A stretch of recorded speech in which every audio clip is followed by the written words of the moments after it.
mais um encontro nosso. Vamos nos ligando ao Centro Espírita Sercom, esse centro de amor, de luz. Vamos sentindo a presença dos amigos espirituais que nos fortalecem, nos inspiram. E dessa maneira nós vamos nos conectando com a sabedoria divina e o amor. Vamos curando os nossos pensamentos e a nossa fala. Hoje, Emmanuel traz para nós, saibamos lembrar, uma frase de Paulo contida na Epístola aos Colossenses. A comunidade de Colossos trazia cristãos provenientes do paganismo. Então eles estavam ainda muito presos aos cultos exteriores, aos rituais, até mesmo a leis alimentares. E Paulo se preocupa com a pureza dos ensinamentos, porque Jesus mesmo disse para nós: não importa o que entra pela boca, mas sim o que sai da boca, porque daí está cheio o nosso coração. Então, Paulo escreve essa epístola e ele estava de fato na prisão. Trazendo esse ensinamento para nós hoje, para os dias atuais, todos nós temos planos, metas, objetivos, realizações, queremos empreender, cargos profissionais, buscamos o sucesso, a felicidade, as conquistas. No entanto, Emmanuel diz, lembre-se que haveremos de ter caminhos mais árduos antes de chegarmos a caminhar por entre as flores. E aí nessa lição ele nos diz que nós observamos a superioridade dos outros, as conquistas já alcançadas. No entanto, nós deveríamos observar os sacrifícios que aquela pessoa fez para chegar aonde ela chegou. O trabalho árduo, a perseverança, o esforço. Então ele diz, observa as características positivas da pessoa, imite aquilo que ela traz de bom, as qualidades. E o Evangelho nos coloca que nós nos comparamos aos outros, e infelizmente, nem sempre, naquilo que seja bom. Quando nós falamos da comparação, nos leva a pensar numa imperfeição da alma, a vaidade. A vaidade, ela acompanha o orgulho. Onde o orgulho está a vaidade. Tem um mito sobre a vaidade. O mito é algo que a gente pode considerar fora da realidade, inacreditável, mas tem um fundo muito grande de ensinamento moral. Os mitos nós encontramos na filosofia. Jesus falava, ensinava através das parábolas, que a parábola é uma verdade muito grande e traz também um preceito moral muito grande, importante. Então são didáticas que nos levam à nossa evolução moral e ao conhecimento. Então esse mito nos fala sobre Aracne. Ela era uma artesã, ela trabalhava com fios, com tecidos, fazia trabalhos lindos, mas tinha a deusa do artesanato. E um dia Aracne, pela vaidade, ela diz, os meus trabalhos são os mais lindos. E por conta disso, ela é transformada em uma aranha, é algo simbólico. A aranha tece a teia e daí o nome, Aracne. Então Aracne se perde por conta da vaidade. Qual é o remédio contrário à vaidade? A humildade, a simplicidade, o comedimento. Um monge é entrevistado por um jornalista e o jornalista diz para ele: o que o senhor pensa a respeito do seu livro que foi vendido apenas 3.000 cópias e outros autores com o mesmo título venderam 1 milhão de cópias? E o monge diz para ele: o sucesso significa para mim que o meu livro, para ser um bom livro, aquele que o lê precisa absorver o consolo, ser auxiliado nas aflições que traz na alma, encontrar paz, exercitar mais o amor, a caridade. Se meu livro auxiliar dessa forma, então eu sei que é um livro de sucesso. Quando nós falamos sobre o sucesso, as conquistas, nós pensamos que muitas vezes uma pessoa, ela tem muito talento, ela é talentosíssima, e no entanto, ela não chega a ser bem-sucedida.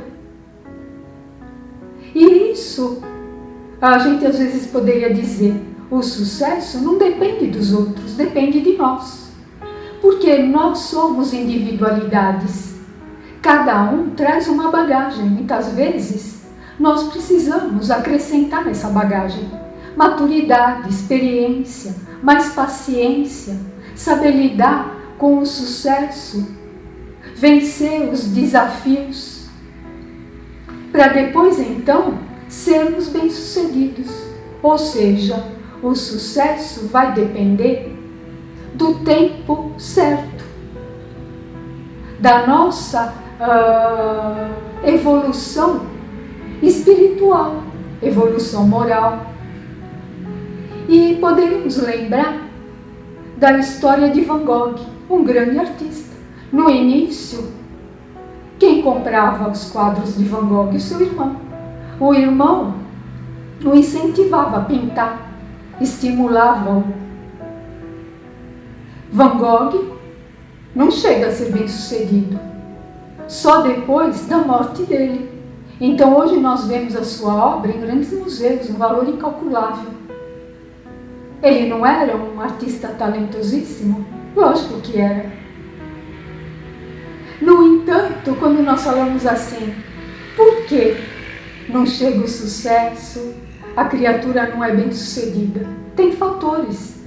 A negatividade, a positividade, os efeitos danosos da negatividade. A pessoa que está caminhando num dia ensolarado, mas sobre a cabeça dela parece que tem uma nuvem escura. Tudo não vai dar certo. Você propõe, vamos fazer isso, vamos lá, vamos empreender. Não, não vai dar certo, deixa para depois. Então é melhor mesmo deixar para depois, porque não vai dar certo. Com esse pensamento de negação. Enquanto a pessoa positiva, ela tem em si estímulo, motivação, tem uma fé mais fortalecida, raciocinada, ela confia e ela se movimenta, é dinâmica. Então, quando os espíritos superiores encontram isso em nós, esse campo propício, eles nos inspiram, porque trazem em si a criatividade, o trabalho, nos impulsionam a nós também progredirmos, auxiliando a nós mesmos e aos outros. Então, quando vem uma ideia que a gente às vezes diz, nossa, mas essa ideia não é minha. Como eu tive essa ideia? Uma ideia criativa. De quem vem? Da espiritualidade, encontrando em nós a terra propícia para lançar semente. Então aí está uma grande diferença entre sermos negativos e positivos diante da vida, das dificuldades, dos desafios. Por isso que nós não podemos pular etapas, queimar etapas, para chegar ao sucesso, à felicidade, às conquistas. Vamos encontrar um caminho árduo, um caminho difícil, e vamos tirando as pedras, lançando sementes, para depois então chegarmos a caminhos mais suaves, mais leves, caminhando entre as flores. Não vamos fazer como a raposa na fábula, quando ela vai querer alcançar as uvas e ela não consegue, ela não faz esforço. Então ela diz: as uvas estão verdes. Vira as costas e vai embora. Não. Vamos fazer o nosso esforço, o melhor que nós pudermos para alcançar as uvas, fazer aquilo que nos compete. Porque lá na frente, certamente, as uvas virão nas nossas mãos. Nós colheremos os melhores frutos, doces, salutares, maduros, por conta do nosso trabalho, do nosso esforço e tudo aquilo que nós fazemos, tirando o melhor de nós. Quando os frutos estiverem diante de nós e nós podendo saboreá-los, vai ser uma alegria muito grande do nosso espírito, da nossa alma, porque foi um trabalho nosso e com a fé alicerçada nós vamos entender que recebemos também muita força, muito auxílio daqueles que torcem por nós, desejosos de que saiamos da nossa reencarnação vencedores. Então, sabemos que Jesus nos acompanha e que nos transmite toda a força do Evangelho que Ele deixou para nós. Que seja uma semana de muita luz, de frutos saborosos que tragam para nós a cura material e espiritual. Graças a Deus.